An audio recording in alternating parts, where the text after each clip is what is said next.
안녕하세요. 디파이 세상 고수들입니다. 암호화폐 및 디파이 이용자들의 흔한 실수들과 이를 피하는 방법 오늘 알아보도록 하겠습니다. 앞선 정보를 위한 디파이 세상 고수들 채널 구독, 좋아요 부탁드리고요.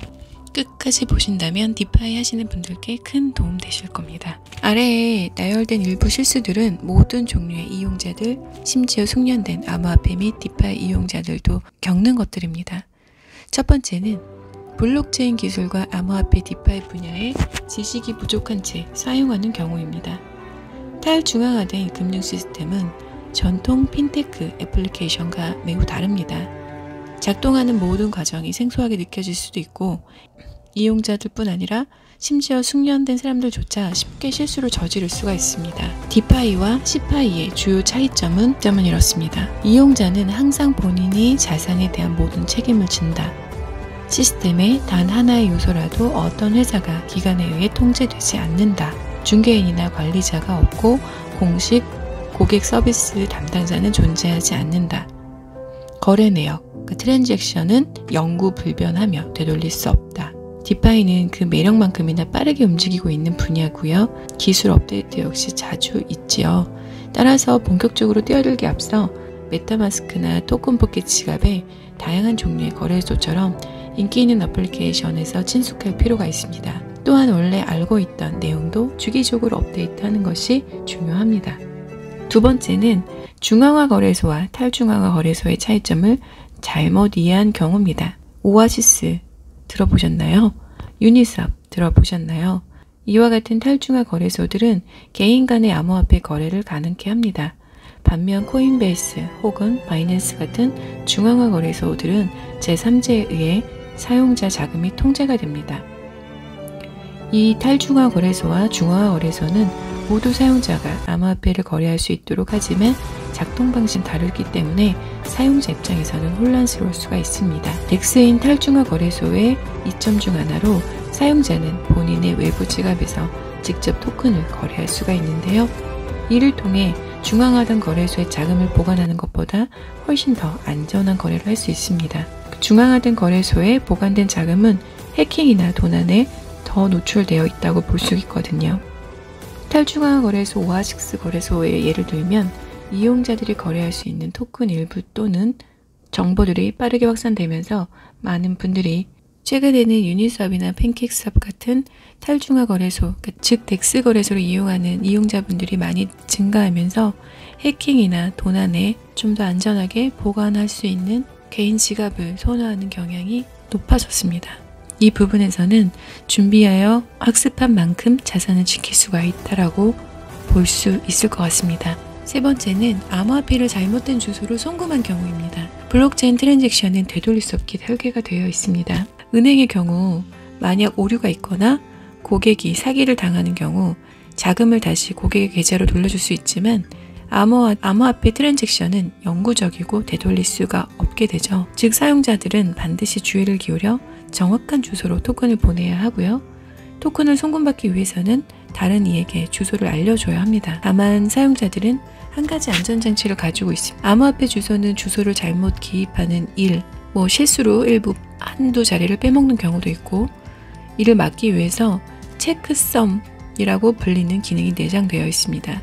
이더리움 주소들은 체크썸 기능이 포함되거나 안 포함된 버전이 모두 존재합니다. 체크썸 주소는 대문자가 포함되어 있고요. 체크썸이 안 된 주소들은 소문자로만 구성이 되어 있습니다. 따라서 항상 체크썸 버전을 사용하는 것이 더 좋은 방법이라고 할 수 있겠죠. 일부 사용자들의 경우는 이러한 버전만 지원하는 경우도 있습니다. 보시다시피 체크썸 주소는 대문자, 소문자로 구성이 되어 있고요. 체크썸이 안 된 주소들은 소문자로만 구성이 되어 있습니다. 이렇게 오탈자를 방지하는 기능이 있지만 사용자가 실수할 수 있는 다른 주소 형식들도 존재합니다. 또 하나는 토큰을 스마트 계약 주소로 보내는 경우인데요. 스마트 계약은 블록체인상에서 작동하는 소프트웨어 코드로 작성된 작업입니다. 모든 이더리움 토큰들은 토큰 잔고를 관리하는 스마트 계약으로 표현이 되는데요. 블록체인상의 다른 작업들과 같이 토큰 계약은 주소로 연결이 됩니다. 예를 들어 메이크업 볼트 사용자들은 실수로 오아시스를 통해 계약과 올바르게 상호작용되지 않고 다이를 토큰의 스마트 계약 주소로 보내고 다이를 상환했다고 생각하는 경우가 많습니다. 이 경우 토큰을 다시는 회수할 수 없게 되는 것입니다. 토큰을 잘못된 거래소 입금 계좌로 보내는 경우가 또 예를 들 수 있습니다.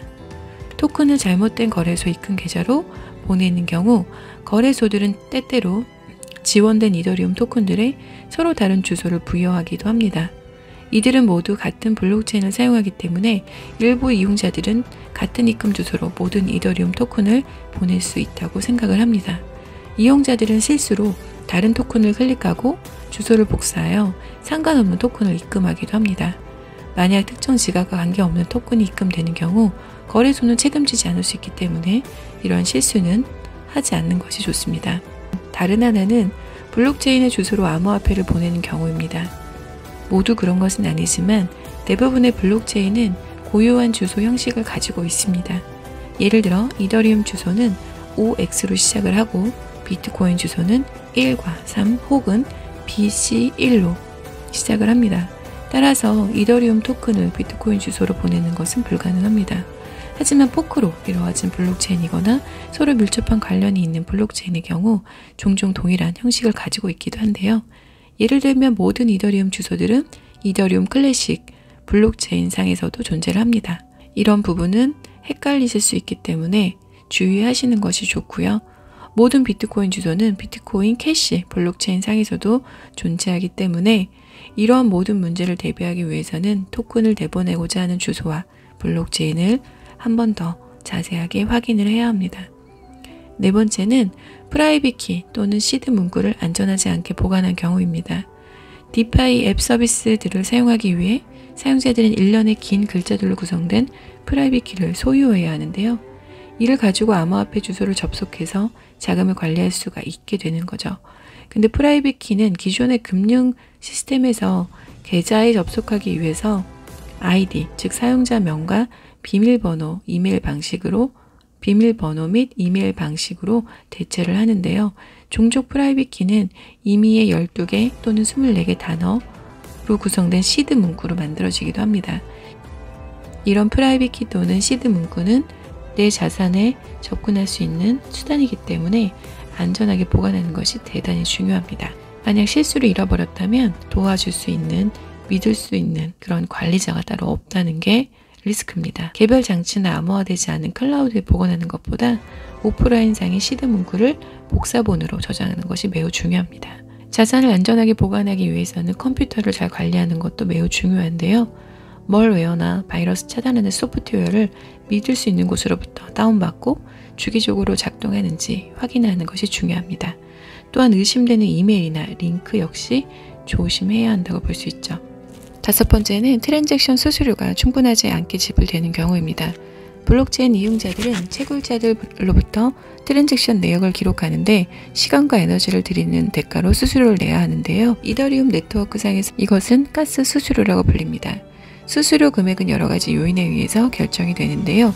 작업이 복잡하거나 특정 시간 내에 처리를 해야 하는 트랜잭션의 수에 따라서 달라집니다. 트랜잭션이 완료하기 전에 이용자는 가스 지불을 결정하는데요. 만약 지불 금액이 낮아서 트랜잭션이 체결하는데 몇 시간이 걸릴 수 있고 체결이 실패될 수도 있습니다. 대부분은 이더리움 지갑에서 사용자들을 위해 가스 수수료를 계산을 해주는데요. 가끔은 블록체인 네트워크가 혼잡할 경우 실제 수수료보다 높게 책정이 될 수 있습니다. 이 경우는 많은 분들이 경험이 있으실 텐데요. 트랜잭션이 오래 지체되거나 실패하는 것을 막기 위해서 이더리움 가스 스테이션에 접속해서 현재 가스 수수료 요금을 확인하는 것이 좋습니다. 마지막으로 모든 트랜잭션의 진행 상황은 etherscan.io와 블록 익스플로러의 주소에 입력하면 모두 모니터링 하실 수가 있습니다. 여섯 번째는 공식적인 혹은 안전한 인터페이스를 사용하지 않는 경우입니다. 여러분을 속이려는 사기꾼들이 세상에는 존재할 겁니다. 이들을 가짜 인터페이스를 만들고 소셜미디어나 메시지 플랫폼에서 여러분의 프라이빗 키를 요구하며 자금을 탈취하기 위해 많은 방법들을 사용을 하는데요. 디파이 앱, 브라우저 확장, 소프트웨어나 스토어에서 다운받는 앱 혹은 웹사이트의 인터페이스를 사용하는 경우 반드시 항상 공식 버전인지 잘 확인을 하셔야 합니다. 디파이는 매우 잠재력이 있는 분야 중에 하나입니다. 다이와 메이커 프로토콜 디파이도 그렇고요. 다이와 메이커 프로토콜 디파이를 보듯이 세계와 상호작용할 수 있는 새로운 방법들을 제공하고 있는데요. 아직 실험적이고 수많은 기술들이 언제나 있지만 연구와 실사를 통해 사용자들이 실수하지 않도록 각별한 주의를 기울이면 조금 더 현명한 디파이 사용자들이 되실 수 있을 거라 생각합니다. 오늘도 긴 영상 함께 해주셔서 감사드리고요. 다음 시간에 또 뵙겠습니다.